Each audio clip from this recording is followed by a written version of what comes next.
I mean, what works, work. I'm just having a hard time remembering, so I'm trying to do as much as I can to keep writing this stuff over and over again, because if I do it like a drill, it'll stick. If you memorize Genesis, it will stick. Yeah, that too. I got parts of it. I can get to like verse 3 as far as the oral recitation, but then after that I'm like,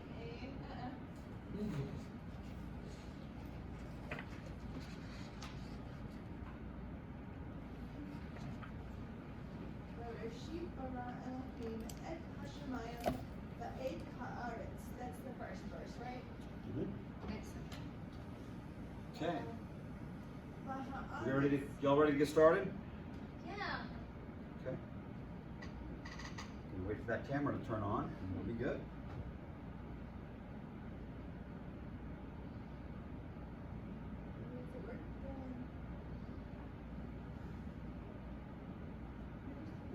Okay, good morning, and welcome to Biblical Hebrew. This is lesson 7. We're going to be talking about the Hebrew adjective, but first let's begin with Genesis. Now, next week, week 8, I expect you to know this 5 verses of the Bible. Okay? Yes, ma'am? All right? So, next week? Next week. Next Friday is Danza.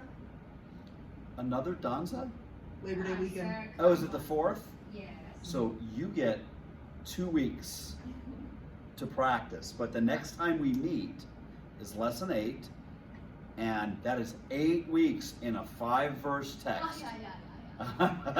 Okay? Now I know you didn't even know what the letters were or what they looked like when you started, but at week 8, we're going to move on past Genesis. Okay. So you're going to have a test. I'm going to ask you to write everything you can remember on a piece of paper. Oh. So it would be awesome if you wrote Bereshit bara Elohim et hashamayim va'et haaretz. Right? And there's 4 more verses, which we're going to read now. Okay. Andrew, would you like to read the first verse? Sure. Okay, please do. Bereshit bara Elohim et hashamayim va'et haaretz. Awesome. Do you know what this is? That is like the period in Hebrew. That right? is like the period in Hebrew. It's called the sof pasuk. It means the end of the verse. Okay? Do you know what this little line is? That little line is the saluk, and it tells you what the last accented syllable in the sentence is. And it will always come right before the sof pasuk. Okay? Very good. Carolina, would you like to read verse 2? All right, let me just put on my glasses. Okay. V'ha'aretz hayta tohu v'bohu v'hoshek al pnei tahom baruach Elohim merahepet al pnei hamayim. Wonderful. Wonderful. Very good. Very good. No, this is not criticism. Everybody sounds a little different. I would like if you would put a little bit of phlegm in your chet. Okay, you did it in ruach, but not in choshek or merachefet. You just said it like a hey, which some Hebrew speakers do, and I'm okay with it. And I recognize everything you said. Wonderful job. Okay, verse 3. Yep, Sika. Vayomer Elohim Vai How about Yahi? Yahi. Yahi, oh sí, sí. Yahi or Vayahi. Vayahir or. Wonderful. So I think there's a Black Eyed Peas song where for some crazy unexplained reason they just say Vayahi in the middle of the song. Oh. And it's, yeah, I'm like, really? Vayahi? Vayahi is and there was. Okay? You see the conjunction vav, and yehi is a verb to be. So this is translated how?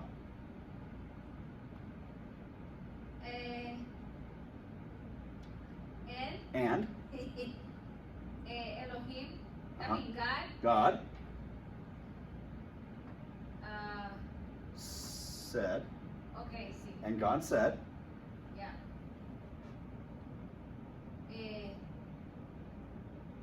No. yehi, so let there be. Okay. Or, Do you know the word? no. Light. And there was light. Okay. Okay. I know I have not spent a lot of time with you guys on vocabulary. But you got to get the vocabulary. Yes, sir, yes, sir. Okay. Yes, All sir. right. Forgive me, forgive us. No, oh, of course. And I'm just here to help you. There are no grades, right? No one gets kicked, no one gets a C on their transcript, right? I'm here to help you. My goal at the end of the year is you can read the Hebrew Bible, No. right?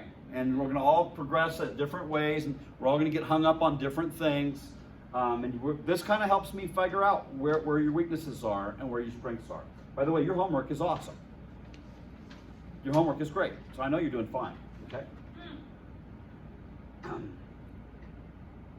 Vayireh Elohim et haor ki tov. Wait. Okay? Ki, Ki, Tito, ki tov. Tito, That it was good, or because it was good. Okay? Vayara and Elohim, and God saw the light that it was good. and Vayavdale, don't expect you to know that, what that is, just memorize what the word means. And God separated. And he separated. That's a complicated verbal form. It's way later in the book. Vayavdale Elohim bein haor uvein hachoshek. And God separated the light from the darkness. Now the Hebrew construction here with this bein uvein is the Hebrew said God separated between the light and between the darkness. That's very literal, but it doesn't make good sense in English. In English you only need the between once. God separated the light from the darkness. Make sense? Okay, super cool. Verse 5. Who would like to read verse 5? Anybody? Let's go. okay.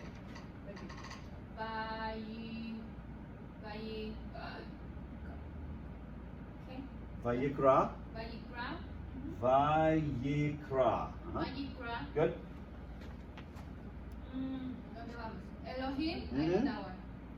La or, Mhm. yom, Stop. I know, they. Let's stop right there. That's the That's only good. one I know, they. You know that word. Okay, Yeah, wonderful. I know that one. Vayikra is a verb. Don't expect you to know it, but memorize it with Genesis, right? Vayikra is and he named or called, Okay. especially if it has the lamed prefix before the noun. Kara plus lamed is named, and God named the light They. day. Very good. What do you think the rest of the sentence says? V'lechoshek, in the darkness, kara, he named Lila. I know that one too. Night. Vocabulary word, okay? Okay. Can you read here?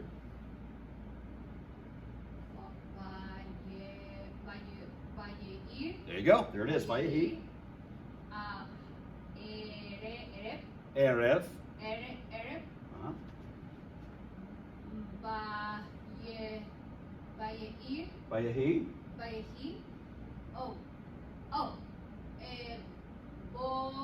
Boker. Boker.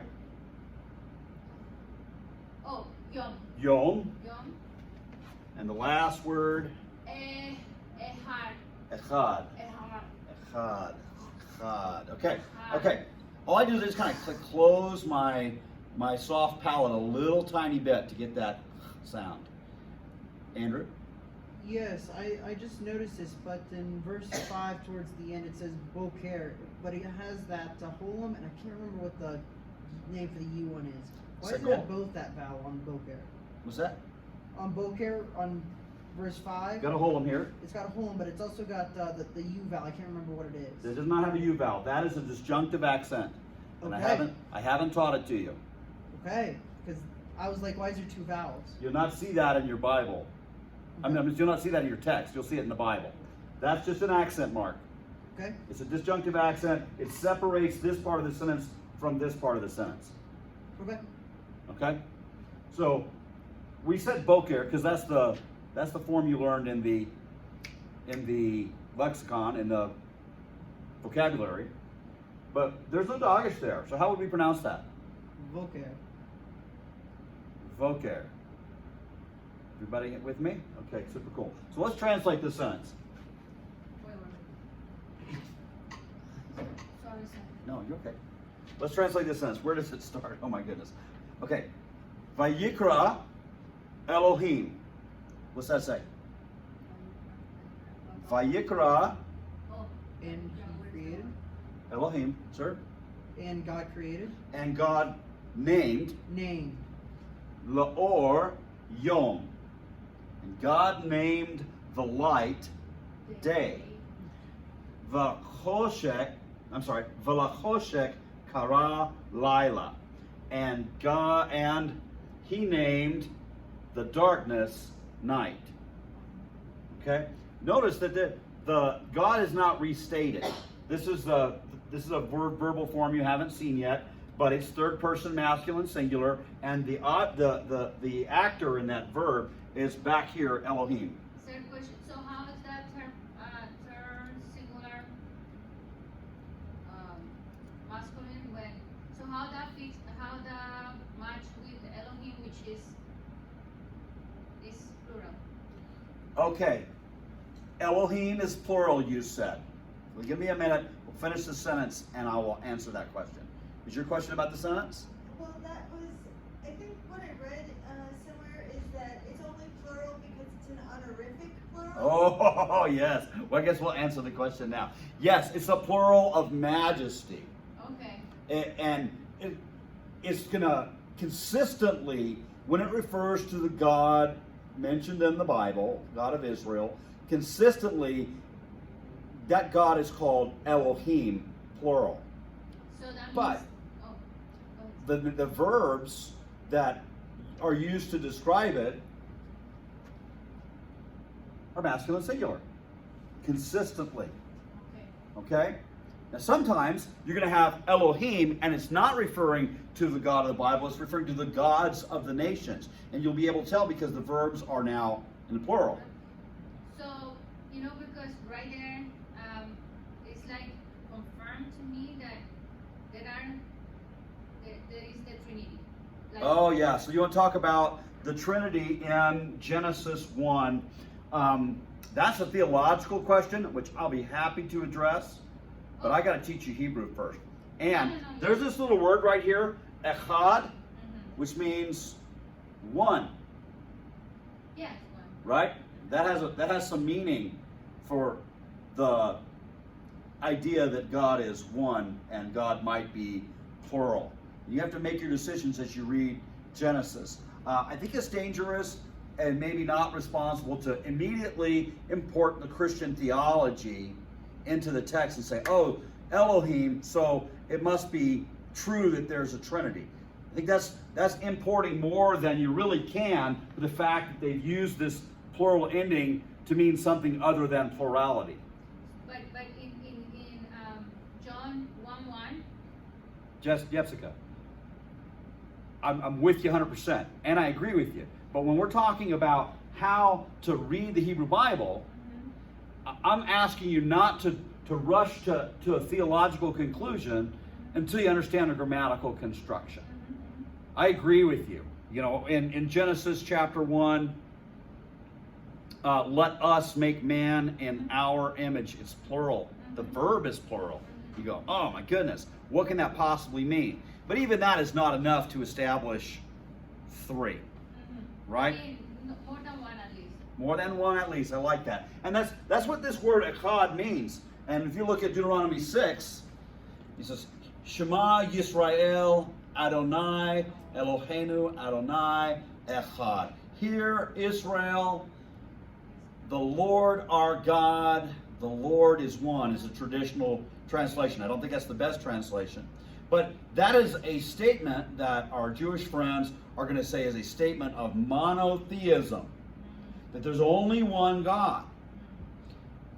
But this word echad, right here, echad, which is the word that means one, that the word that they're saying is a monotheistic word, is the sum of two things in this sentence.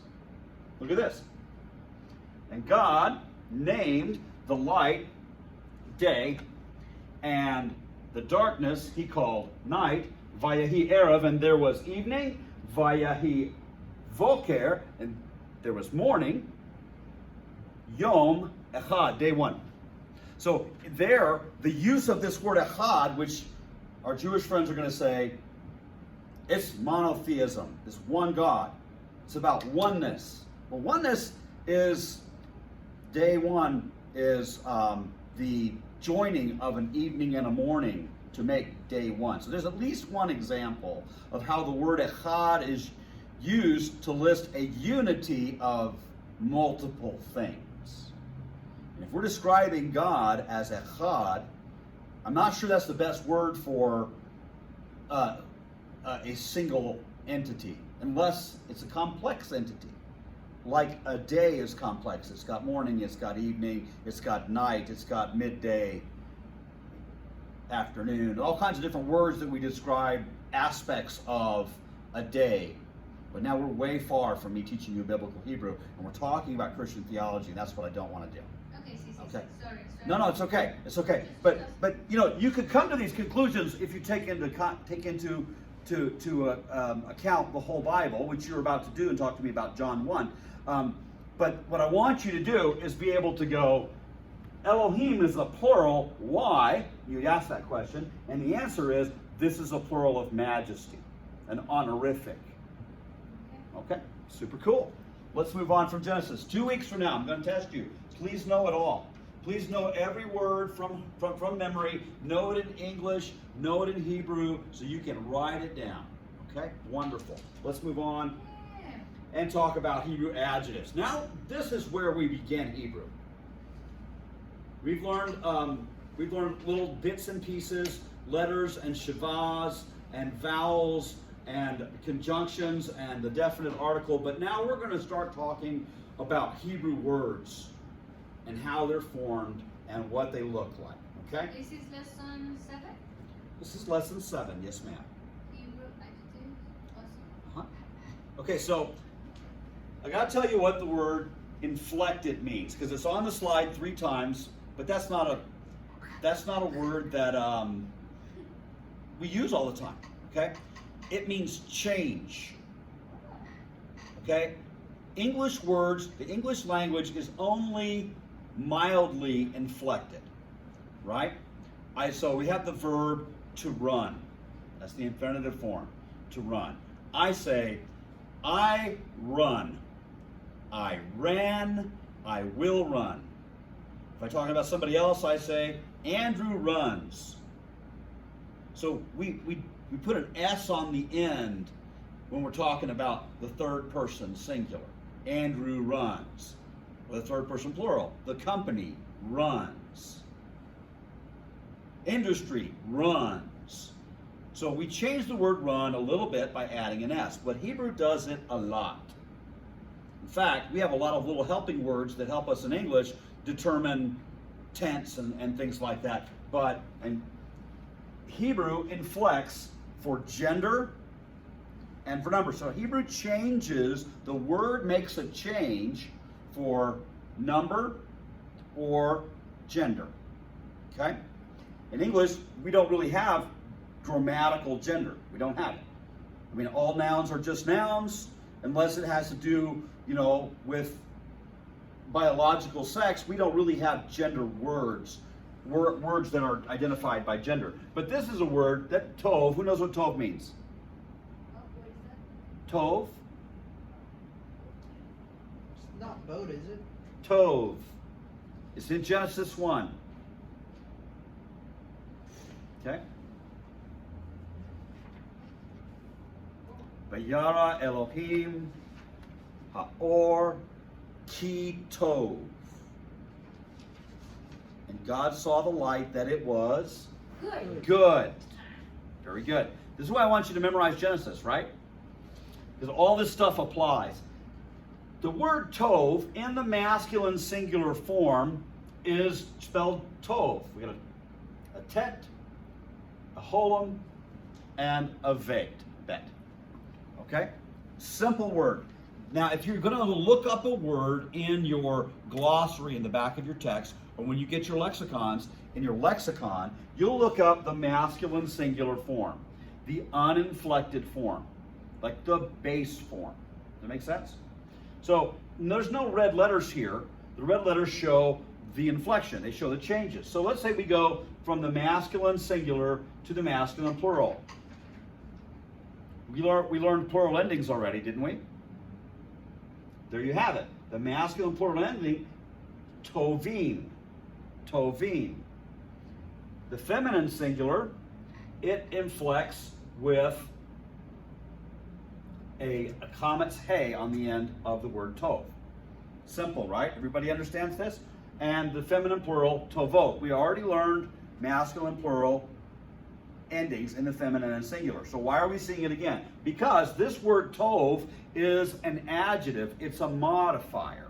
And it can be applied to nouns that are masculine, singular, plural. Masculine, feminine, singular, and plural. And we have to be able to make sure that the adjective agrees with the noun in gender and number. We got a north-south. Everybody got it? Fantastic. Let's move on to the next slide, and I'll make it clear again. Okay, so before we talk about the attributive use, I want to make my point. So here we have ish. Ish is a masculine singular noun. It means? Man. It means man. And we have a masculine singular form of the word tov, the adjective, and they agree. That's how I know this tov is referring to this ish, because they agree in gender and number. If it didn't agree, if this was tovot, it could not be modifying ish. Because if it was feminine plural form, it cannot be modifying the masculine singular noun. Everybody with me? And you'll see as we go down, they all match. Ha-ish, ha-tov. The good man. Isha, tova. So here we have isha, which is the feminine form. Yes?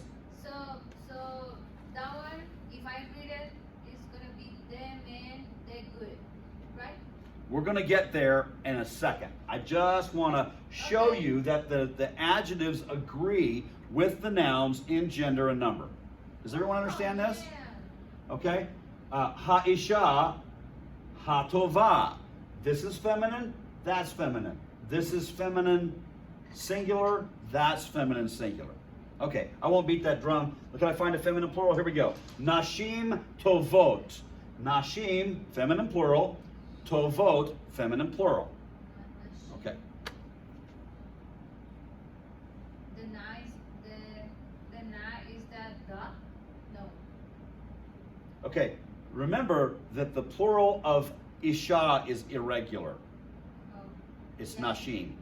The plural of ish is anashim.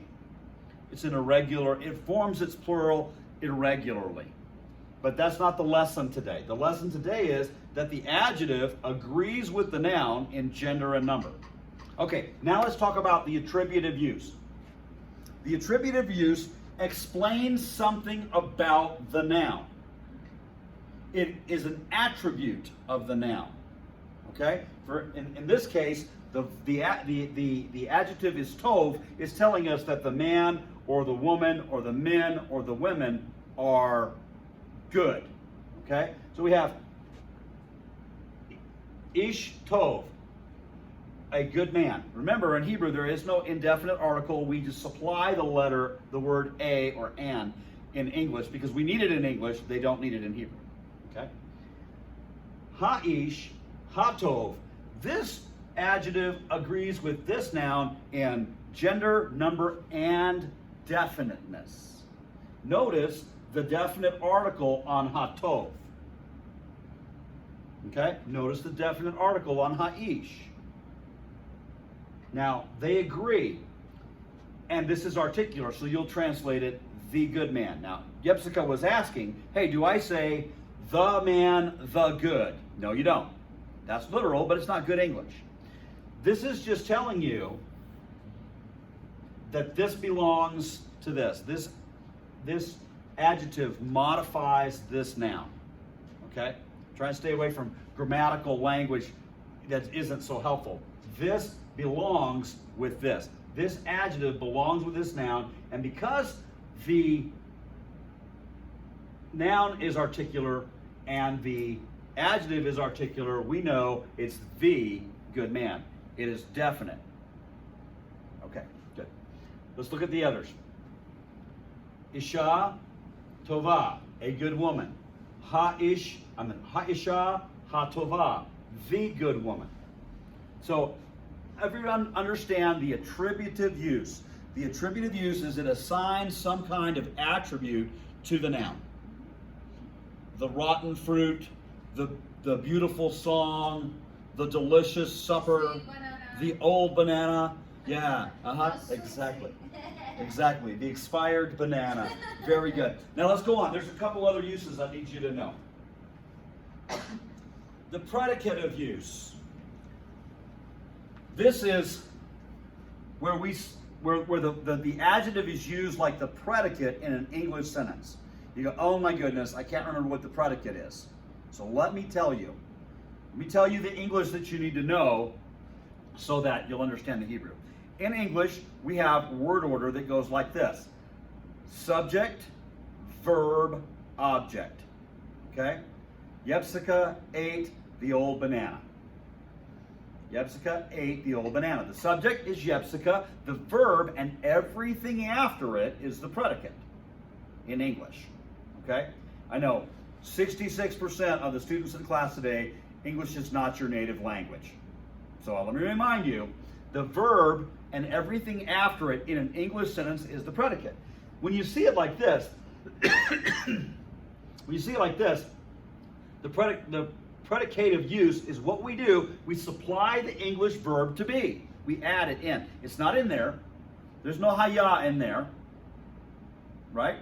There's no vayahi in there. There's no haita in there. So we have to just add it in to make it make sense. Ha'ish tov, the man is good. See how I put that in purple? Because that's what we're doing.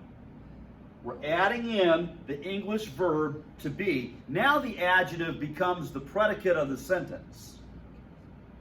Okay? The man is good. This isn't saying the good man, it's saying the man is good. Tova ha'isha, the woman is good. Notice that the word order in Hebrew is not important. Right? In this case, the adjective came before the noun. But in English, we're still going to have to go subject, verb, object.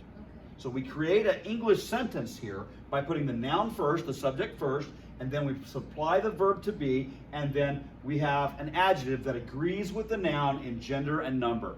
But in this case, not definiteness. It does not agree in definiteness. Okay, see that in purple? Wait, so literally it says good the woman? Well, that's English code for Hebrew. So it's not literally. Literally it is the woman is good. Because we have, in this usage, we have to supply the English verb to make sense. We have to supply it because this construction where, let me read this. In the predicative use, the adjective is used as part of the verbless clause and agrees with its noun in gender and number, right? Isha, tova, but not in definiteness. There is a definite article on Isha, but not on tova. That's our clue that it's a predicative use. And so then we supply the English verb and make an English sentence that has a subject and a predicate. A subject, a verb, and then what comes after it, the adjective. Yes, Andrew? What happens if it's indefinite, like a woman is good? Because it says matches indefiniteness. It does not match indefiniteness. Yes, but what if the noun is not definite? So think about that sentence. A woman is good. Which woman? It's an abstract. That's an abstract sentence, right? Just recognize this form for now. Okay. There's 3 uses that I'm teaching you on the adjective today. Okay? And the first 2, they're linked with a noun. In one case, they agree in definiteness. That's called the attributive.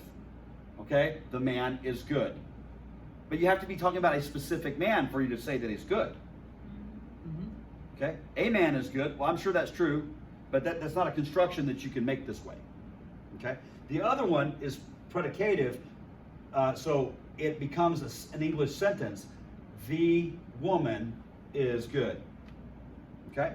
Here we go with the plurals, right?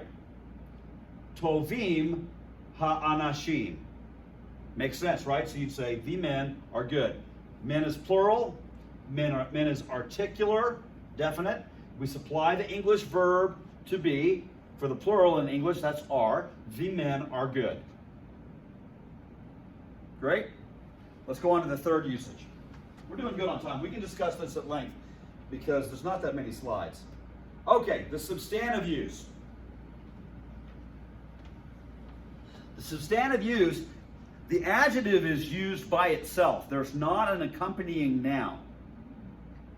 It has substance. In fact, it is the noun. So we say, ha-chokmah, the wise person, the wise one, the wise man. By itself, it is substantive. Okay? Make sense? So you might say, give me a great example here. Give me a good example of a substantive adjective in English. Sorry, so that is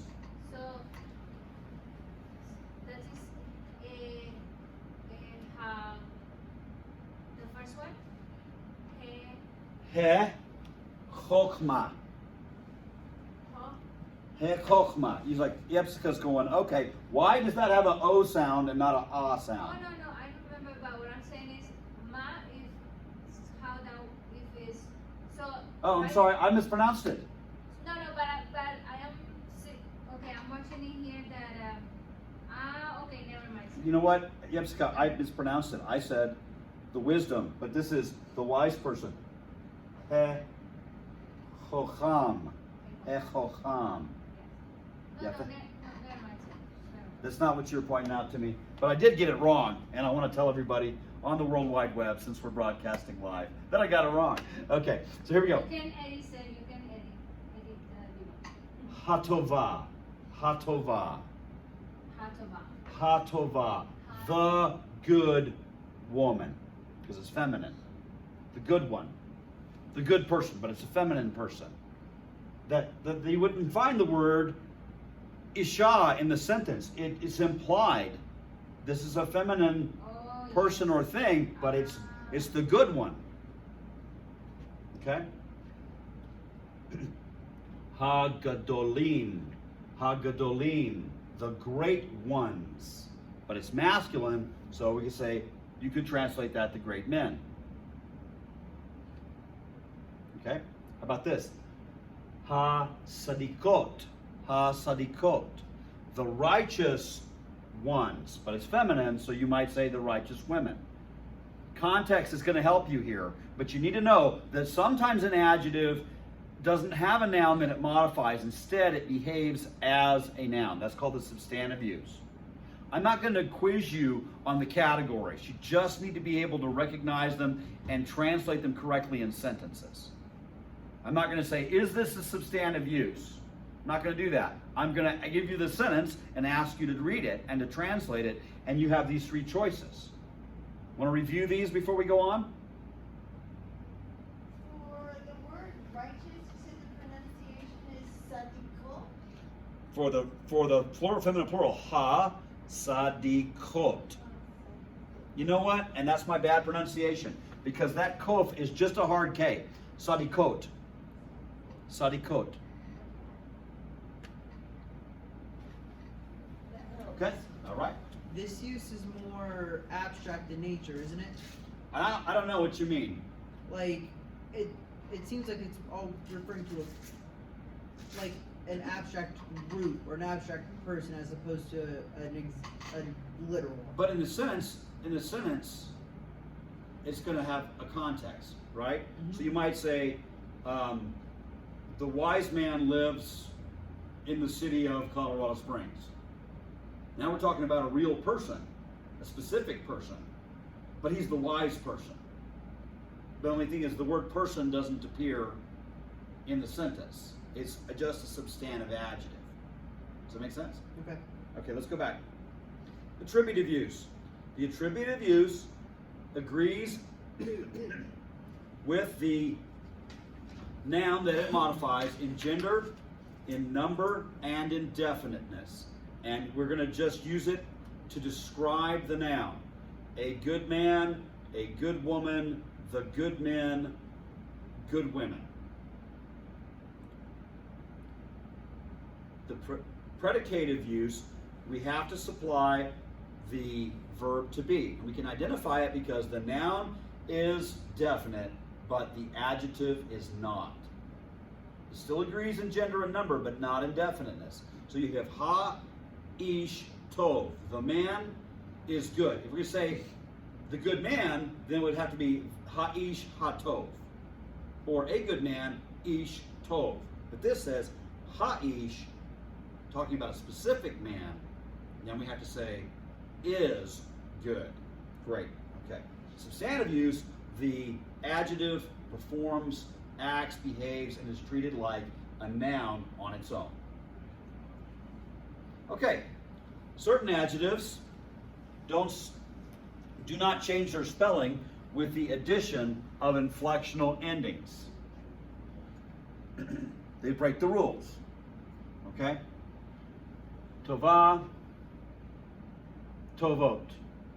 Tovim, tov. Tov does not change when you add inflectional endings. Okay? Here it is. Sadiq. See it? Sadiq, Sadiq, Sadiq, Sadiq. All they've done is added the ending. Sadiqa, Sadiqim, Sadiqot. And they don't change. I like those. They're easiest to identify. But some adjectives have to change. Here we go.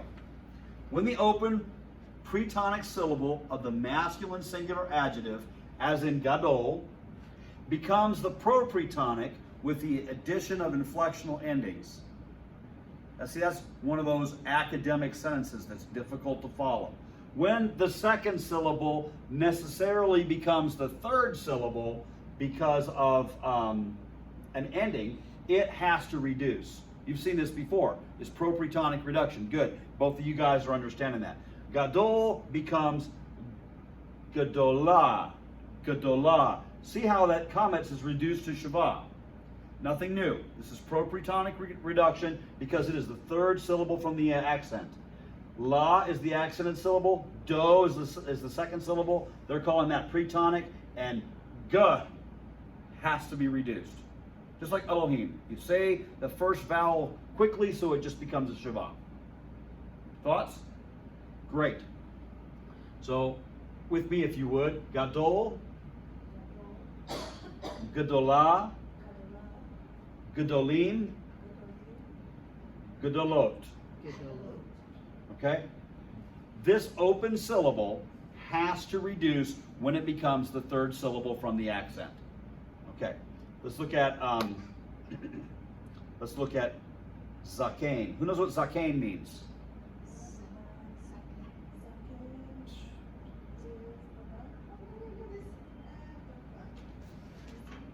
It means old. Old? Old. Old.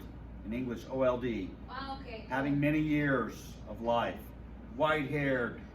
With a cane. Oh, come on. Zakane. No, That's how I remember it. Zakane. No, The old man has a cane. All right. ¿Cómo se llama? White hair doesn't mean small.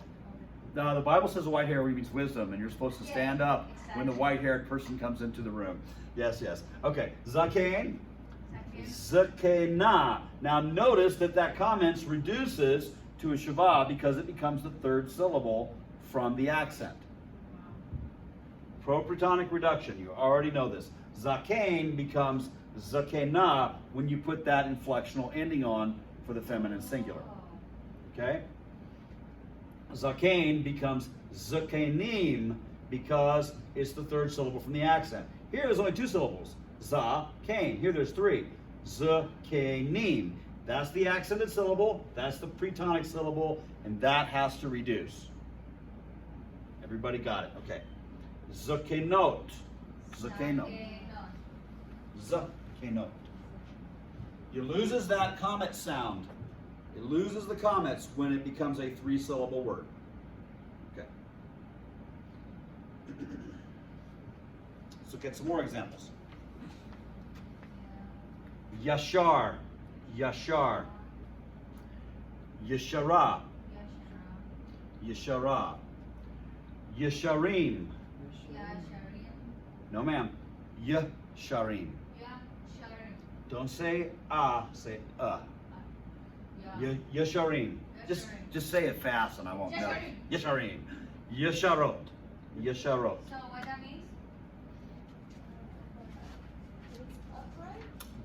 It does. Yep. Straight, upright in the moral sense. Muñeca, you are like. She's smart. Woo! Last week she was Teflon. This week she's the dictionary. Awesome. Awesome. Okay. Chacham. Chacham. Chocham. Chocham. Chocham. Chocham. Wise. Chocham. Now here, kakama. Kakama. Ka. All your hatef vowels are just like that letter that's barely pronounced. Okay? Like in metallic.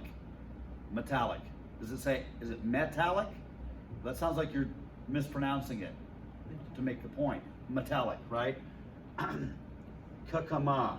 Kakama. Kakamim and kakamot. Easy. Propretonic reduction. Nothing new. You guys understand that. Question.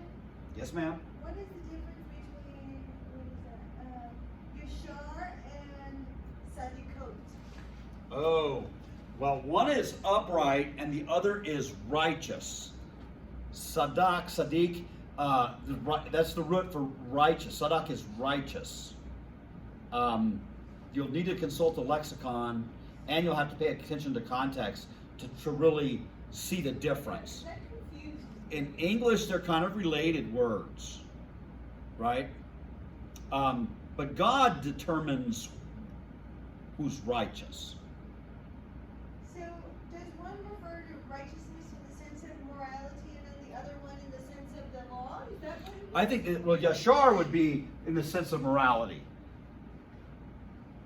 Yashar would be upright in the sense of does the right thing. But then I think Sadak is a decision that God makes about a person based on God's opinion of their conduct.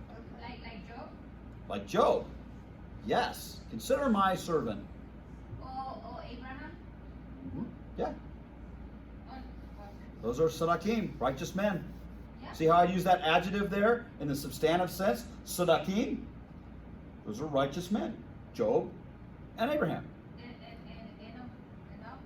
Enoch. Yep. Okay, so let's let the lexicon answer that question.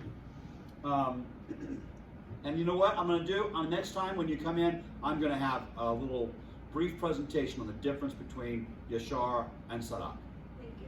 You're welcome. You're welcome.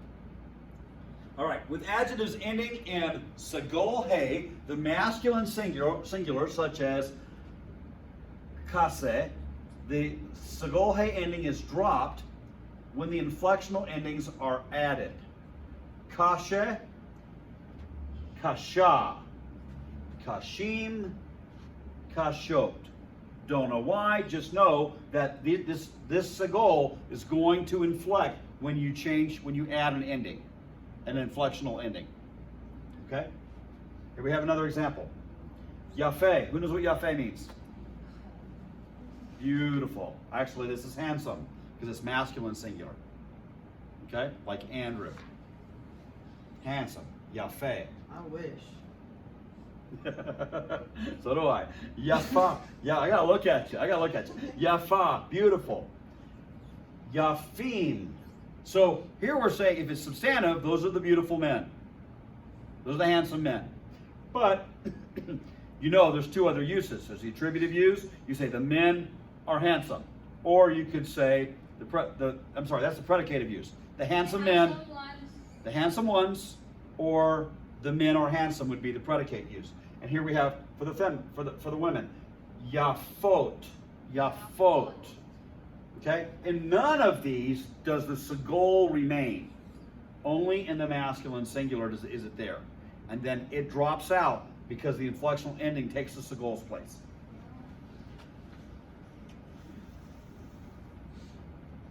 Okay, geminate adjectives like rav. Who knows what the word geminate means? Is that helpful? That's not helpful, is it? Okay, so see, rav only has two letters. That's probably because it was originally ravav. Geminate means twin. Okay, like Gemini. In Greek, didymus. Okay? It means twin. So this word probably had another bait in the original spelling. And it kind of acts like it does. Okay? Look, we're going to make it have two. We're going to put a dogish in it to make it have two. But when you see this two-letter word, it's usually a contraction of a word that was something like ravav. So here we put a dogish forte in the consonant when we add the inflectional ending. So this becomes rav-vim. You're just going to say ravim, but you got to know there's two baits there. Or rabim. Rab-beam. Rabim. It doubles. That's the dogish forte, and it doubles and hardens. Okay? Rabbah. Rabbah. What does rav mean anyway? Great. Yes, great answer, and that is the answer. It means great. So let's see, what is it in Psalm 103 that you're going to learn? It is Erech Payim, slow to anger, Varav Chesed, and great in steadfast love. Yeah, Adonai. Adonai is slow to anger and Rav Chesed. Rav, great in steadfast love. If the geminate consonant is a guttural, it rejects the dogish forte. Why? Because gutturals always reject the dogish, don't they? And instead, the patak lengthens to a commence. And that's called compensatory lengthening.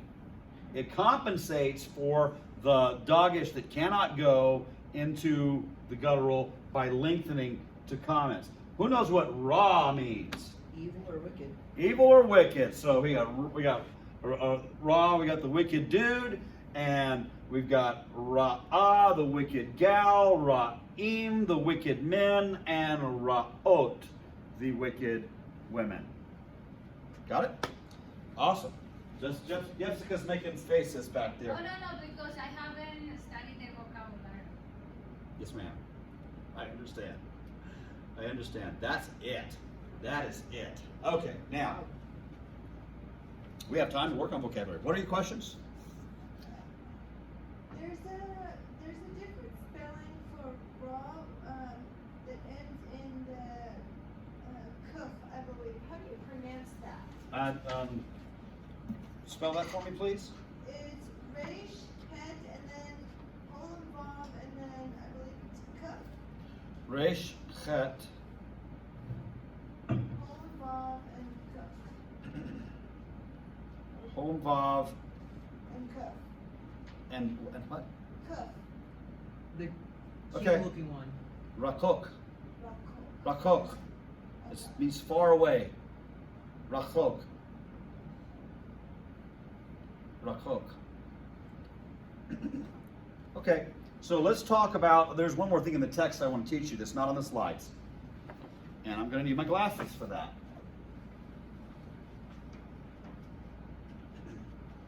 Okay, I said this already once. Hello, Mr. Bird. I said this already once, but let me reiterate.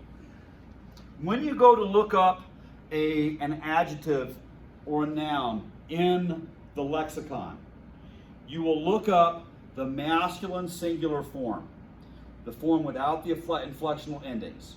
Okay, if you're looking for ravim, you're never going to find it. You just got to go find rav and then do the inflection in your head. Okay, but there's something in this chapter in paragraph 7.7 on page 60. If you turn there, please. It's called the directional ending. Now, I thought, I don't really have to teach this, but it occurs 1,100 times in the Hebrew Bible. So, inconvenient as it is, I want to tell you that sometimes the ending, which is comets hey, that we use to form our feminine singular adjectives, has a different usage. It's called a directional ending. Okay? Is everybody on that page? Yes, sir. Great. Here's the example. El haaretz. There's a preposition el, which means to or toward. Haaretz is the earth, the land, yep. But you could also say artsah. Artsah. And that is toward the land. See how that directional ending looks exactly like the ending on a feminine singular adjective? So we just don't want you to get confused. Sometimes you'll be like, I don't understand. What's this adjective? Why is this? What does this modify? You need to be aware that 1,100 times in the Hebrew Bible, actually 1099, it occurs in a directional sense. Okay? So here are a couple of examples. Bayit is, ha-bayata. Ha-bayata. Ir, city. Ha-ira, toward the city. Shemayim, ha-shemayama. Ha-shemayama. Toward Egypt. Mitzrayim is Mitzrayimah. Mountain, har, ha, ha, ra. Funny. Did everyone getting the idea? Very good. Is there any difference in translation between the L beginning and the ending, or they No. just translate the same? They translate the same. Okay. I think where I get confused is the noun definite or not? Like artsah is no longer, it doesn't look like it's articular. I think the definite article is not on it. But I don't know if you can really go toward a land. You have to go to the specific land. Do they do like the second version where it says art saw to kind of make it gender neutral, or what's the deal there? I don't get it. You're asking me why? Yeah, I don't understand. Don't know why. You just need to know that 1,100 times you're going to come across it, Okay. and you can go, gee, that's weird, and then hopefully a little light goes on in the back of your head. Oh yeah, there's that directional ending thing, and the context is the only way you can tell. The only way you can say that's not a feminine adjective. By the way, none of those nouns I just read were adjectives anyway. Right? You really that ending makes it a feminine adjective or feminine noun, but those things already have gender assigned to them, the nouns themselves. And you say, what is this ending, this comets hey ending? Oh, it might be that directional thing. You get your Hebrew book back out, you read chapter 7.7 again, you go, oh, that's what it is, and you're able to identify it when you come across it. It's just going to be difficult to translate because it's not normal, and you go, wait a second, I think I remember from Hebrew class all those years ago, there's a directional ending. Okay, you guys want to work on vocabulary? Yeah. It's great, let's do it. Okay, before I do, I had a student say that when I assign the homework, I've always already turned off the camera. So I'm going to assign the homework on camera, especially we have a lot of people out today. So let's do that. Chapter 7. Chapter 7, Hebrew adjectives. Do all of page 25.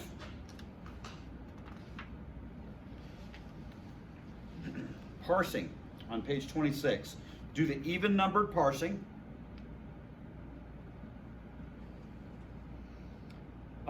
Translate all of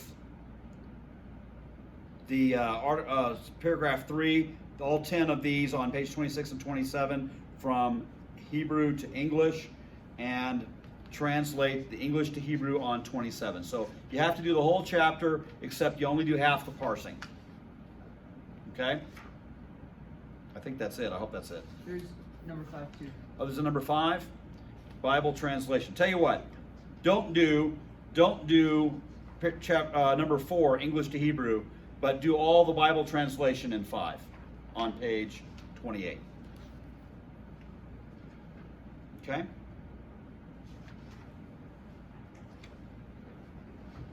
Very good. Well, I'm going to turn off the camera and we'll do some vocabulary work.